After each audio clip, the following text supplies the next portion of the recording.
Vasia Tremson was only 17 in high school when the Napa Valley wildfire tore through the state's wine country. When he saw entire communities burn to the ground, billions of dollars in damage, toxic smoke lingering for months, he asked a simple question. Why is there an indoor smoke detector that exists and it's literally in every single building all around the world, whether it's my house, whether it's an industrial building, whether it's any building, right? But there's nothing that stops fires outdoors. With a passion in engineering, Tremson came up with the idea of combining multiple sensors in one solar-powered device to recognize outdoor fires early. Tremson demonstrated his concept at Intel's International Science Fair, winning the top award. Joining forces with veteran tech entrepreneur Michael Bockwald, Tremson launched a startup company in San Francisco in 2020 and turned his concept into a real product called Torch Sensors. I guess it seemed like the perfect thing to create a company around, something that would be a fantastic impact for the world. One key challenge they had to overcome is to solve the connectivity problem for sensors to operate in a remote outdoor environment. So I'm proud to say that our sensors don't require any type of wireless or cellular connectivity. The way they work is they transmit information to each other in like a daisy chain configuration with radio waves.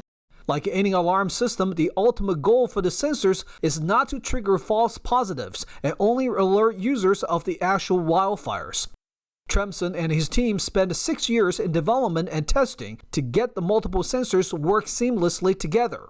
Because there's so many different variables packed into each device, all of those variables act together to calculate a risk score of a current fire. Rather than just looking at, let's say, like a heat signal, like a random heat signal somewhere in the field, we actually analyze dynamically how it is changing. And then in terms of the visible spectral analysis, which is the second most important variable we use, we're actually able to filter out all of the other signals except for fire based on spectral characteristics of the image.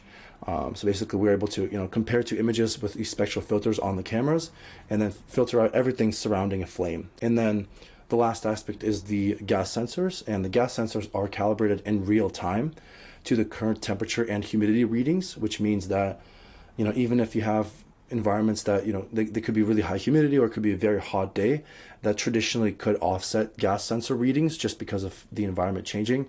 Our sensors continuously adapt to that to provide the most accurate result all the time. When it comes to fire, human detection can often be too late when every second counts. That's why Tremson says torch sensors are linked to an app to send immediate notification with a unique shrill sound when users are on the go. The company is currently taking pre-orders for the first limited batch of 100,000 users who will be the first to receive the sensor product in the first quarter of next year.